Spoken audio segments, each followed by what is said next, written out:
Assalamualaikum warahmatullahi wabarakatuh.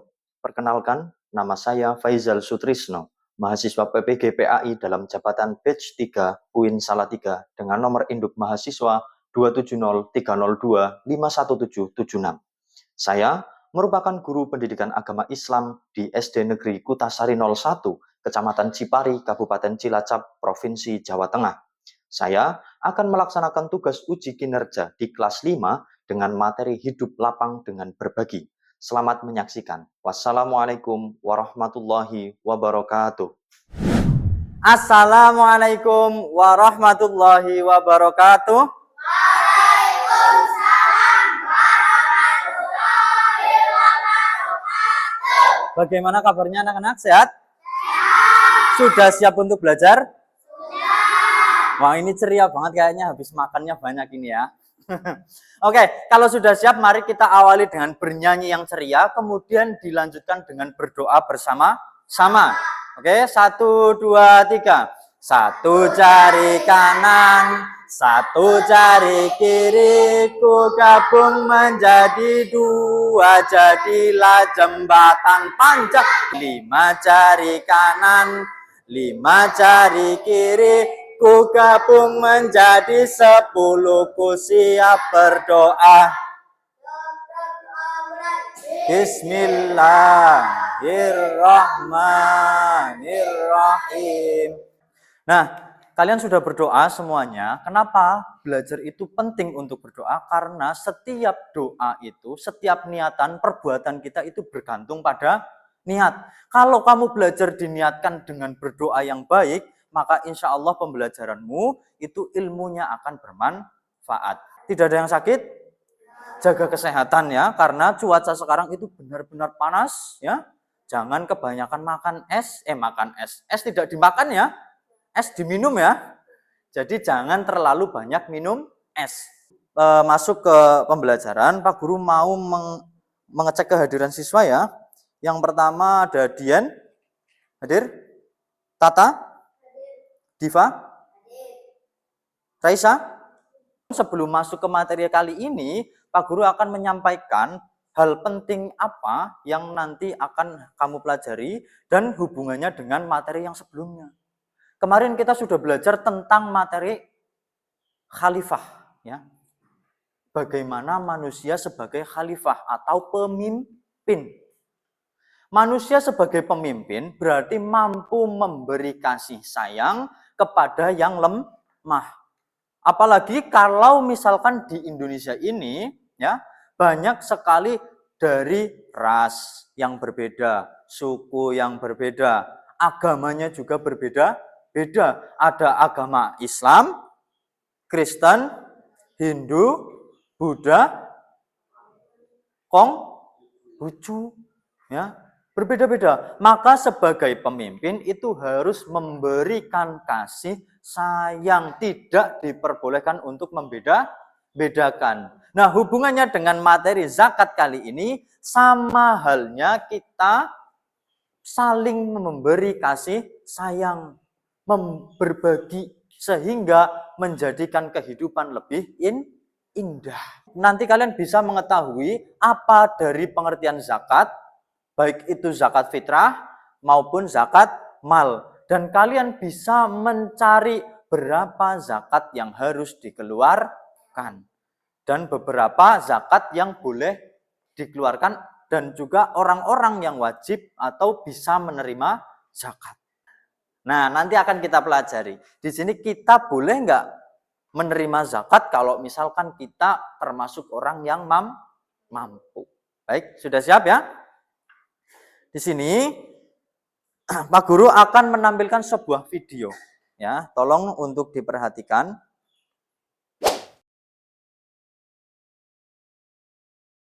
Apa? Aku harus memberi makan kepada mereka? Yang Allah sendiri tidak sudi memberikan rezeki kepada orang-orang itu. Tidak, tidak. Saya menolak membayar zakat.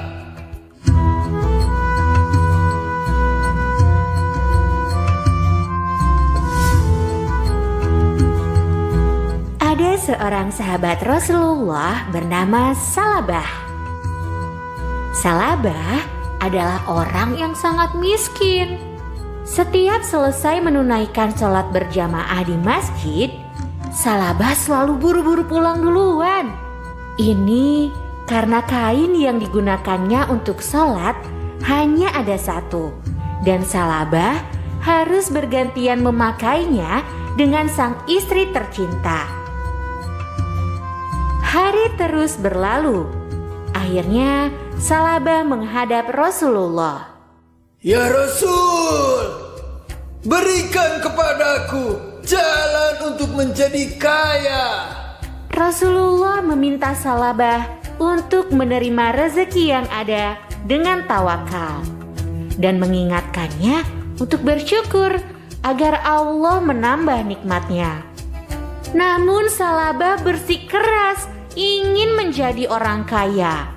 Maka kemudian Rasulullah memberi sepasang domba kepada Salabah untuk dijadikan modal usaha. Dengan izin dari Allah, domba-domba itu berkembang biak dengan sangat baik, hingga ratusan jumlahnya. Salabah pun memiliki kebun kurma yang luas dan subur. Dalam waktu yang singkat, Salabah pun akhirnya dikenal sebagai orang yang kaya raya. Sayangnya, hati dan pikiran Salabah dikendalikan oleh hawa nafsu. Saking takutnya kehilangan harta, Salabah sampai lupa dengan ibadah. Sholat berjamaah pun ia tinggalkan karena terlalu sibuk mengurus ternak dan kebunnya. Hingga suatu hari datanglah wahyu tentang zakat turun kepada Rasulullah. Rasulullah pun meminta Ali bin Abi Thalib untuk menagih zakat kepada Salabah. Rasulullah bilang bahwa jumlah harta yang dimiliki Salabah membuatnya wajib membayar zakat. Ali pun bergegas mendatangi Salabah untuk menagih zakat. Salabah, Rasulullah mengatakan bahwa engkau harus membayar sebagian dari kekayaanmu untuk fakir miskin, ujar Ali. Namun Salabah menjawab dengan ketus. Buat apa zakat bagi fakir miskin? Maaf Ali, orang-orang miskin itu adalah pemalas. Lihat aku, kalau aku hanya duduk dengan berleha-leha, mana mungkin bisa mengumpulkan kekayaan sebanyak ini?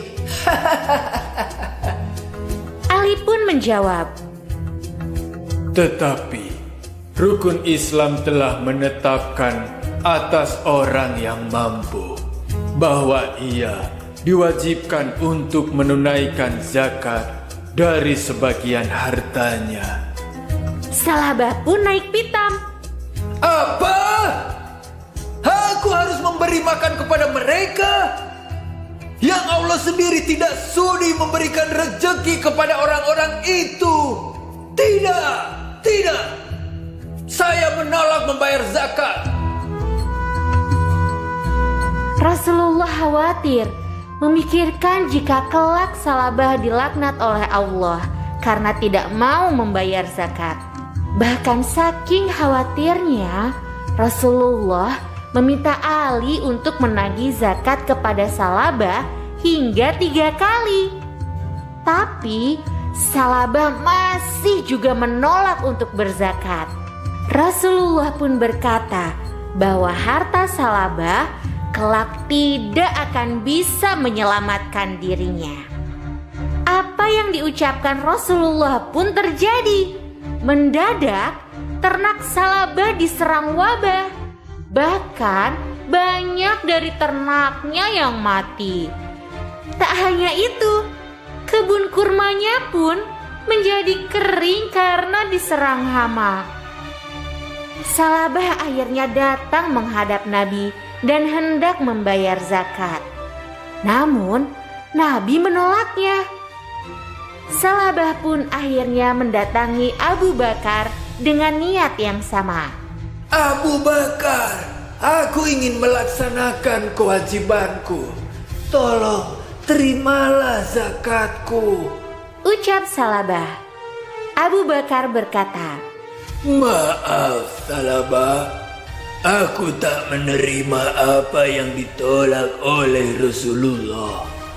kekayaan Salabah pun musnah dalam waktu singkat.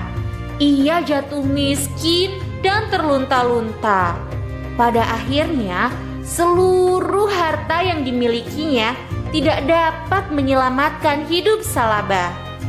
Salabah tidak mau berzakat karena begitu sayang dengan hartanya dan tidak mau merugi. Padahal berzakat tidak akan pernah membuat seseorang menjadi miskin. Sudah semua? Sudah melihat videonya? Gimana? Siapa tokoh utamanya? Salabah. Siapa dia? Ayo. Siapa Salabah? Orang yang tidak mau zakat. Asalnya dia adalah orang yang tidak punya, ya kan? Miskin, ya. Tapi terus kemudian dia diberi rizki oleh Allah dengan rizki yang cukup banyak dan melimpah. Namun karena banyak sekali harta yang dimilikinya, Allah akhirnya menurunkan ayat kewajiban untuk menunaikan zakat. Tapi apa yang dilakukan Salabah? Zakat apa tidak? Tidak. Seluruh harta yang dimiliki, baik itu ternak, baik itu kebun kurma, semuanya hilang dalam sesaat. Ya kan? Nah, inilah pentingnya sebuah zakat. Nanti kita akan bahas lebih dalam apa yang disebut dengan zakat, ada berapa itu zakat, manfaatnya apa, fungsinya apa, lalu apa saja yang perlu dizakati. Siap? Baik, kita lanjut ke materi yang selanjutnya. Bisa terlihat dari belakang? Oke, kalau bisa terlihat dari belakang, lihat. Yang pertama kita bahas adalah zakat. Berbagi itu sebenarnya tidak hanya zakat, tapi ada yang namanya infak, sedekah, hadi, wakaf. Ya. Jadi berbagi itu sebenarnya tidak hanya zakat, tapi berbagi yang wajib itu adalah paham? Lanjut. Apa itu zakat? Zakat berbagi yang hukumnya wajib adalah zakat. Ingat ya. Sedangkan berbagi yang hukumnya sunnah ada sedekah, infak, wakaf, dan hadiah.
Gimana? Sudah selesai semua?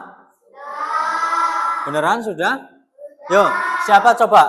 Tadi Pak Guru sudah katakan bahwasanya siapa yang pertama kali selesai dan siap maju pertama kali, silahkan boleh untuk memilih materi mana yang nanti harus silahkan. Untuk kelompok yang pertama kali maju, silahkan untuk berani maju, silahkan. Maju ke depan. Kelompok mana? Kelompok Oh, Tata ya dan teman-teman, silakan. Coba. Silakan menghadap ke teman-teman sebelah sana. Waalaikumsalam warahmatullahi wabarakatuh. Tepuk tangan untuk kelompok 4. Silakan bisa kembali ke tempatnya. Itu dikumpulkan ya ke Pak Guru ya. Taruh di mejanya Pak Guru. Baik. Tadi kelompok 4 sudah berani untuk maju ke depan ya. Ada dari Tata, Dian dan juga Diva. Di sini adalah hasil diskusinya bahwa jumlah mustahik yang berhak menerima zakat itu ada 8. Betul nggih? Betul? Betul 8. Nah, yaitu ada fakir miskin, amil, mu'alaf, ghorim, atau orang yang punya utang. Selain itu ada juga fisabilillah, ibnu sabil, dan rikob atau budak yang dimerdekakan. Benar nggih? Betul. Ya, bagus sekali untuk kelompok 4 ya. Selanjutnya, tidak boleh kalah ini kelompok selanjutnya. Yo, yang berani maju silakan. Kelompok berapa ini? Kelompok berapa? 2 ya, silakan untuk kelompok 2. Ya.